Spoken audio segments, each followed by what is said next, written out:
Hello नमस्ते राम राम, कैसे हैं आप सब। दोबारा हम आ चुके हैं अपनी इकोनॉमिक सीरीज में 8वां लेक्चर लेके। बाकी 7 लेक्चर हम कवर कर चुके हैं और काफ़ी कुछ कवर किया है। नहीं देखा है तो देखो, जाके सोचो समझो और उसको दोबारा से नोट्स बनाओ, फिर लिखो, फिर रमेश सिंह पढ़ो, बाकी कुछ करो, करो उसे, लेकिन ठीक है, बढ़िया रहेगा। आज हम जो पढ़ेंगे वो है रुपये का डिवैल्यूएशन और डेप्रिसिएशन, कैसे इफेक्ट करता है, एक्सपोर्ट इंपोर्ट में कैसे फर्क पड़ेगा, क्या है क्या नहीं है। प्रीवियस ईयर्स का क्वेश्चन भी हम कवर करेंगे साथ में, नेक्स्ट नेक्स्ट वीडियो में, और इस वीडियो में भी ट्राई करेंगे, कोशिश करेंगे कि हम उसे अभी कवर कर लें। ठीक है, साथ में स्लाइड बना रखे हैं, देखेंगे। ठीक है, तो देख लो, पहले से ही व्यापार के पीछे फोटो है। व्यापार समझ में आई क्या होगा, समझ में आता है। तो अब आपने कई बार न्यूज़ में देखा ही होगा कि इंडियन जो रुपी है वो गिर गया है। हाँ सॉरी, 70 रुपये हो गया है एक यूएस डॉलर में। और आपने सोचा भी होगा कैसे गिर गया, ये क्या गिरने का मतलब क्या होता है। गोल्ड वोल्ड का कोई सीन है क्या, गोल्ड के प्राइस बढ़ गए और ऐसा कुछ होता है क्या। तो काफ़ी चीज़ें हैं, तो अब यहाँ पर डिस्कस करने के लिए हमारे पास काफ़ी कुछ रहेगा, काफ़ी पार्ट है हमारे पास डिस्कस करने वाला। तो अगर आप इसको देखो, आप यहाँ पर कुछ कंफ्यूजिंग कॉन्सेप्ट हैं, ठीक है, जो कि इकोनॉमी से, करेंसी से रिलेट करते हैं। तो ये जितने भी रिलेट कर रहे हैं ना, डिफरेंस बिटवीन रुपये का डिवैल्यूएशन क्या होता है, रुपये का डेप्रिसिएशन क्या होता है, और साथ में अगर हम 1947 से अभी तक की बात करें तो समझ में आएगी Indian rupee with respect of US dollar from 1947, उस टाइम पे कितनी वैल्यू रही थी, आज कितनी वैल्यू है, इंपोर्ट एक्सपोर्ट में कितना फर्क पड़ा है, तो सब देखेंगे। अच्छा, अब यहाँ पर एक चीज देखो, इंटरेस्टिंग क्वेश्चन क्या है कि एक्चुअल में आप सोचते हो ये चीज कि हाँ, डू यू रियली थिंक कि Indian government fix the value of Indian rupee against US dollar, ऐसा कुछ है क्या। तो कौन करता है, आरबीआई करती है क्या, नहीं, ऐसा नहीं होता है कि इन दोनों में से कोई नहीं करता। ऐसा क्वेश्चन पूछे भी तो बकवास की चीजें हैं। देख लो, आज की डेट में क्या होता है कि these entities fixes the value of Indian rupees. कौन फिक्स करता है, ये देख लो, Indian rupees determined by the market. हमारी जो इकोनॉमी है वो किस पे बेस्ड है, जीडीपी चलती है मार्केट बेस्ड, ठीक है। हाँ, मार्केट से ही चलती है और मार्केट का ही है। ये मार्केट का मतलब क्या होता है, करेंसी मार्केट, बिल्कुल ठीक है। The demand and supply for the currency market determine the price of each currency. ठीक है, डिमांड और सप्लाई क्या करती है, डिसाइड करती है। अगर ये डिमांड एंड जो डिमांड है Indian currency is high, then Indian rupee will appreciate, obvious सी बात है। $1 40 रुपए का होगा। बट अगर इंडियन रुपी की डेप्रिशिएट हुआ या फिर कम हो गया तो वो 70 रुपए भी हो सकता है, ठीक है, 100 रुपए भी हो सकता है, अगर इंडियन रुपी की डिमांड नहीं है तो। अब मार्केट के अंदर आप जाओगे, डिटरमाइन करोगे, वैल्यू वैल्यू चेक करोगे करेंसी की क्या है क्या नहीं है। सिस्टम फ्लोटिंग रेट सिस्टम होता है। India has adopted partially floating since 1975, ठीक है। फ्लोटिंग रेट क्या होता है, ठीक है, यानी कि मार्केट के अकॉर्डिंगली आपने देख लिया, आपकी डिमांड अगर ज़्यादा है इंडियन करेंसी की तो वहाँ पर ऑटोमेटिकली इंडियन करेंसी की जो वैल्यू है यूएस डॉलर से कम हो जाएगी, यूएस डॉलर उसके अगेंस्ट में कम में आ जाएगा। मान के चलिए अभी इंडियन करेंसी की डिमांड बढ़ जाती है, ठीक है, तो ऑटोमेटिकली जो $1 की जो कीमत हो जाएगी वो 30 40 कभी कितने भी गिर जाएगी, ठीक है, 40 रुपए तो उससे गिर जाएगी। लेकिन अगर इंडियन करेंसी की डिमांड कम हो गई तो ऑटोमेटिकली यूएस डॉलर बढ़ जाएगा, ठीक है। तो ये वाला कॉन्सेप्ट चलता है। वहीं 1993 से अभी तक की डेट में फ्लोटिंग रेट सिस्टम हमारे इंडिया में चलता है। This means the prime minister, finance minister, RBI chairperson, कुछ भी इनमें से कोई काम नहीं करता कि हाँ ऐसा कुछ करते हो कि इन सब चीज़ों को देखते हो कि हाँ फ्लोटिंग रेट है या फिर करेंसी फिक्स करते हो, ऐसा नहीं है। But they still have some control through policy measures by controlling foreign exchange reserve, वो रिजर्व रखते हैं सारी चीज़ें, ठीक है। अब रिजर्व का भी ना एक अच्छा फंडा है, आपके पास ज़्यादा रिजर्व होंगे तो आपकी करेंसी थोड़ी बहुत स्ट्रांग रह सकती है, ठीक है। अगर आपके पास रिजर्व भी नहीं है तो ऑब्वियस सी बात है, फिर तो काम खराब हो जाएगा। रिजर्व आपका बहुत ज़्यादा रोल निभाता है आपका। Fix rate system versus floating rate क्या होता है, फिक्स और फ्लोटिंग में फर्क क्या है बेसिकली। अब जो गवर्नमेंट है, आरबीआई है, जो exchange rate of, basically if the government और RBI fix the exchange rate of currency, exchange rate fix करती है कि कितने पे कितना जाना चाहिए। कोई वेरिएशन है डिमांड एंड सप्लाई के अकॉर्डिंग, जो मार्केट के अकॉर्डिंग, अब जिसमें, तो अब बेसिकली इस सिस्टम को क्या कहा जाता है, फिक्स रेट कहा जाता है, ठीक है। It's also called Bretton Woods system, pegged system, peg कर दी जाती है। देखो हमारी जो करेंसी है, जब फिक्स रेट होता है तो हम पैक कर देते हैं किसी कंट्री के साथ में, जैसे मान के चलो चाइना के येन के साथ कर दिया, यूएस के डॉलर के साथ कर दिया, यूरोप के यूरो के साथ में कर दिया, ठीक है, जापान के साथ में कर दिया। तो ये जो ये सिस्टम है ना, ये चलता रहता है, ठीक है। जब पैक कर देंगे तो उसके अकॉर्डिंगली चलता रहेगा कि हाँ भाई इतना फिक्स है तो इतने पे ही जाएगा। बट 1975 के बाद में क्या हुआ कि हमारा पार्शियल कंट्रोल है, ठीक है, हम उसे फ्लोटिंग पे ज्यादातर रखते हैं इंस्टेड ऑफ पैक्ड। तो फ्लोटिंग पे क्या होगा, जिसके अकॉर्डिंगली ज्यादा डिमांड है उसके अकॉर्डिंगली अपना काम चल जाएगा, तो ऑटोमेटिकली अब ये फिक्स नहीं रहेगी। जब इसका मन करेगा फ्लोटिंग के अकॉर्डिंगली, अगर इंडियन करेंसी की डिमांड ज्यादा बढ़ जाएगी तो ऑटोमेटिकली यूएस डॉलर कम पे आ जाएगा, ठीक है। चलो, तो ये क्या था, India was following this kind of system from 1975 and partial control followed until 1993. Since this currency valuation mechanism is artificial, most of the countries, including India, changed the floating rate system, where the currency market determines the value of currency. ठीक है, currency market decide करती है क्या value होनी चाहिए क्या नहीं होनी चाहिए। अब रुपी का डीवैल्यूएशन, रुपी का डेप्रिसिएशन क्या होता है बेसिकली, देखो डीवैल्यूएशन या फिर डेप्रिसिएशन में थोड़ा सा फर्क है। अब यहां पर एक चीज समझ में देखना, रीवैल्यूएशन और एप्रिसिएशन का मतलब क्या होता है। देखो फर्क के नाम पे अगर मैं सिर्फ आपको ये बताऊं कि इनके नाम में ना सिर्फ वर्डिंग में फर्क आपको दिखेगा। अगर आपसे डीवैल्यूएशन पूछ लिया जाए या डेप्रिसिएशन पूछ लिया जाए, डजंट मैटर, कुछ फर्क नहीं पड़ता, दोनों का मतलब एक ही निकलेगा, बट इनके वर्डिंग में फर्क निकलेगा, ठीक है। रीवैल्यूएशन का मतलब क्या हो जाएगा, रीवैल्यू कर रहे हो आप उसे, ठीक है। अब बेसिकली मैं the term devaluation used to the government reduce the value of currency under fixed rate system. When the value of currency falls under the floating system it's called depreciation, ठीक है। अब डीवैल्यूएट कर रहे हो, डेप्रिसिएशन कर रहे हो, तो इसमें सिर्फ इस चीज का फर्क आपको दिख जाएगा,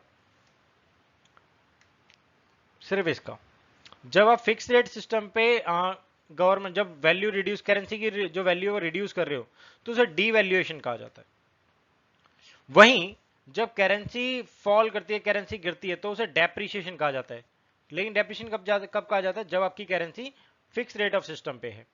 वहीं जब आप रीवैल्यूएशन की बात करते हो तो कब होगा, rise in economy, rise in currency value when foreign currency fix with exchange rate. मान के चलो येन के साथ में हमने फिक्स कर रखा है, अब यहाँ पर ऑटोमेटिकली अगर ये बढ़ जाता है, येन बढ़ेगा तो ऑब्वियसली बात है हमारा भी बढ़ जाएगा, तो उसके साथ में ये हमारा हो गया, तो यहाँ पर क्या हो जाएगा, रीवैल्यूएशन कह देंगे।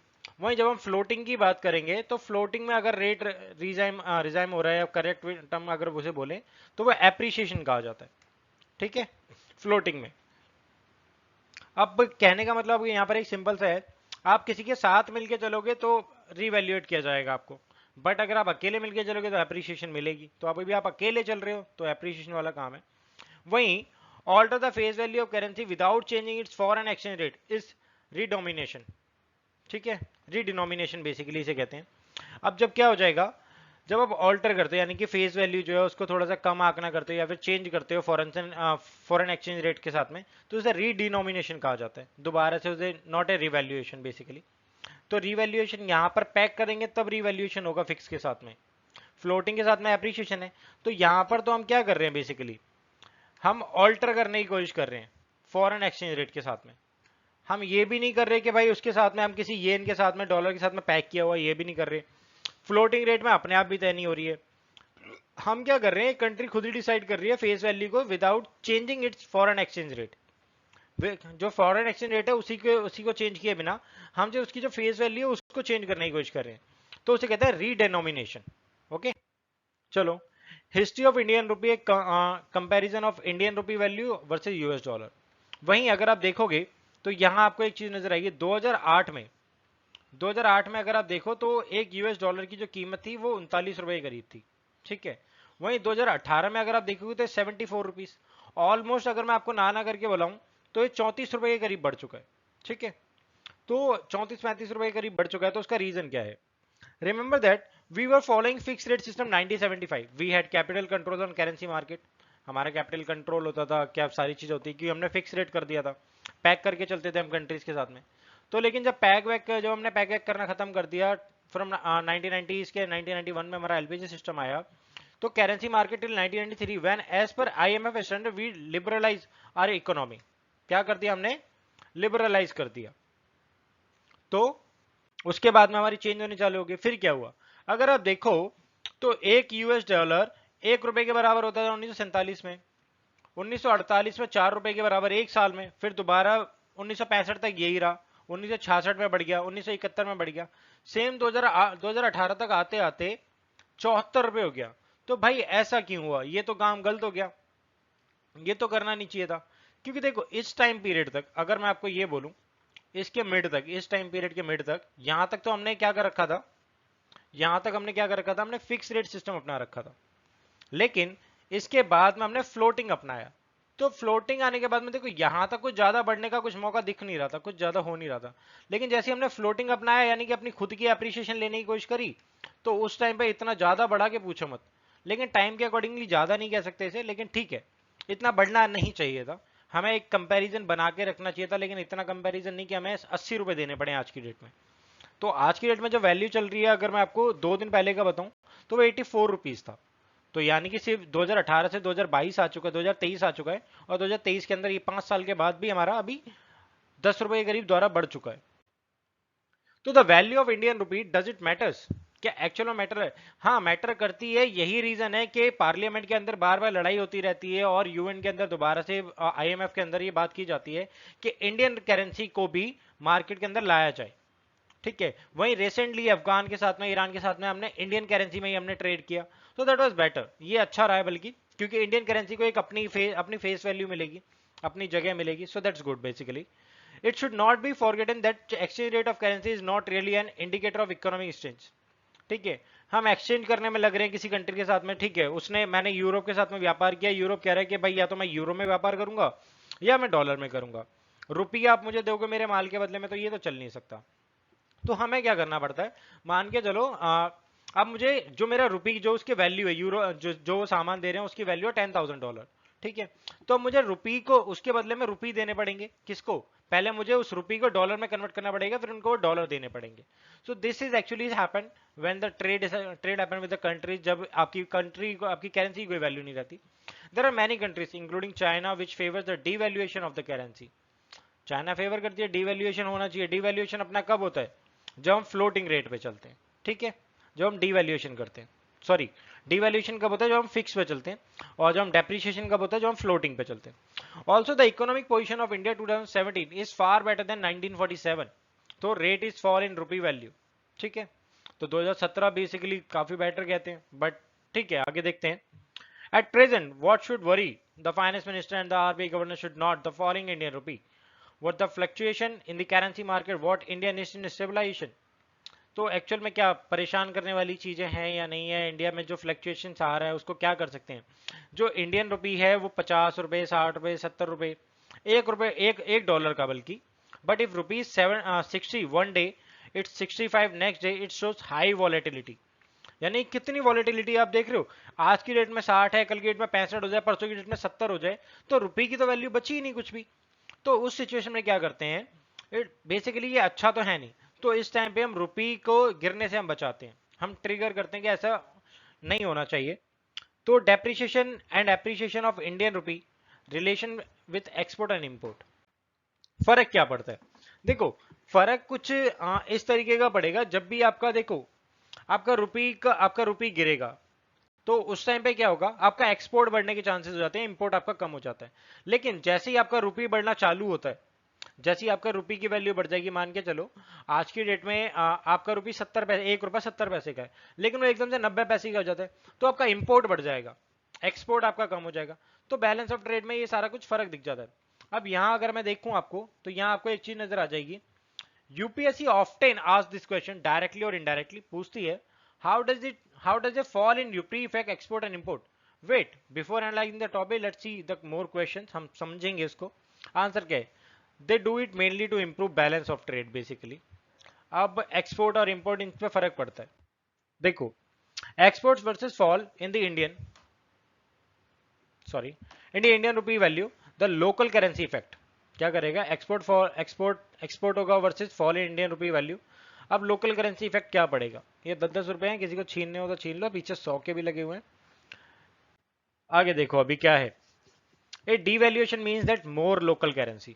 डीवैल्यूएशन का मतलब मैंने अभी आपको बताया था। डीवैल्यूएशन, डेप्रिसिएशन क्या है? डीवैल्यूएशन जब हम फिक्स पे काम करते हैं, फ्लोटिंग का कब हो जाएगा? जब मैं डेप्रिसिएशन पे काम करूंगा। ठीक है, चलो, devaluation means that more local currency, it's needed to purchase imports and exports get more local currency when they convert the export prices।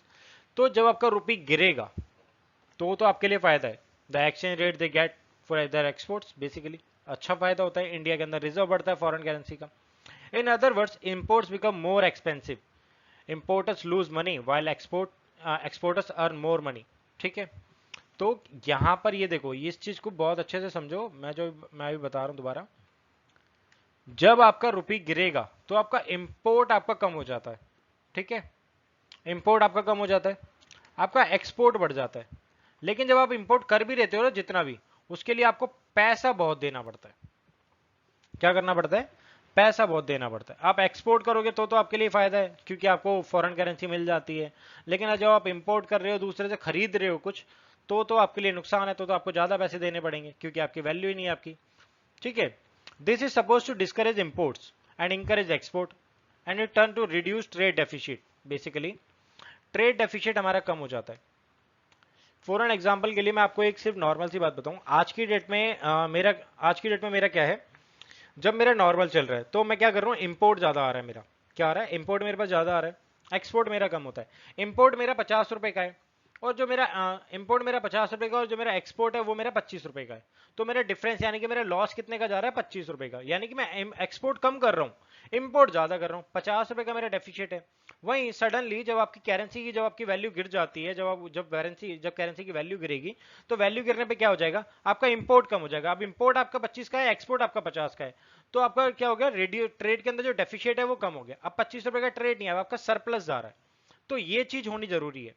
तो शायद आपको क्लियर तो हो गई इतना समझाने के बाद। अगर नहीं है तो प्लीज एक बार बताइएगा, पर्सनली जरूर समझाऊंगा फिर मैं। Well, that was an explanation with respect of local currency angle. Let's see the same case analysing volume effect, ठीक है। अब वॉल्यूम इफेक्ट क्या होगा, एज्यूम करके चलते हैं। अब India is the exporting country and America import कर रहा है, ठीक है। ऐसा है नहीं, हालांकि उल्टा ही है इसका, इंडिया इंपोर्ट ज्यादा करता है। India exports apples to America, export कर रहा है। Assume that India devalued Indian rupee 50 रुपए, 50 रुपए का, 1 रुपए, सॉरी 1 डॉलर 50 रुपए का है, ठीक है। 100 रुपीज $1 का है, ठीक है। 50 रुपए कर दिया कब से लेके, ठीक है, 100 रुपए से। The cost of an apple in India before and after rupee devaluation 50 rupees. Now analyse what will happen. Before rupee devaluation America will get only 1 apple for $1, ठीक है। After rupee devaluation now America will get 2 apples in $1. Think the American perspective. The earlier $1 they used to get only 1 apple. Now after falling the Indian rupee, they get 2 apples. ठीक है।